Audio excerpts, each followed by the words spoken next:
ഇവിടെ ഉണ്ടായിരുന്നാ നീ? ഞാൻ എവിടെയെല്ലാം നോക്കി നിന്നെ. ഞാൻ ഇവിടെ ഉണ്ടായിരുന്നടാ. എന്താടാ ചൊറിയണ? കുളിച്ചില്ലേ? കുളിക്കാത്തല്ലടാ, S24 ഇന്നലെ എടുത്തത്.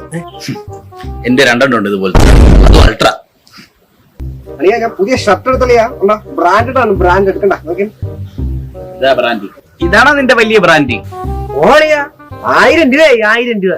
ഇതുപോലത്തെ 10-15 ഷർട്ട് ഉണ്ട് എനിക്ക്. അത് നിന്റെ 1000 ഗുണവേരല്ലേ, 2000-3000 രൂപയൊക്കെ കേട്ടാ. അളിയാടി എന്റെ വീട്ടിലേ ഇന്നലെ മാരുതി 800 പുതിയ കാർ എടുത്തു. കാർ എടുത്തോ? എന്റെ വീട്ടിൽ 5 കാർ അറിയാം നിനക്ക്. ഓടിന്റെ 2 കാറ്, BMW 3 കാറ്. ആപ്പാപ്പ മാരുതി ഞങ്ങൾ എടുക്കൂല, എന്റെ അച്ഛൻ റിച്ചാണ്. ഇതാണോ നീ പറഞ്ഞ കാറ്? കൊള്ളാം കേട്ടാ. എന്തല്ലേ വിഷമിച്ചിരിക്കണ? അച്ഛന് വയ്യടിയാ, ഹോസ്പിറ്റലാണ്. ഞാൻ അതിന്റെയൊക്കെ ഒരു ടെൻഷനിൽ നിൽക്കുകയാണ്. ആകെ ഒരു അച്ഛനല്ലേ ഉള്ളൂ.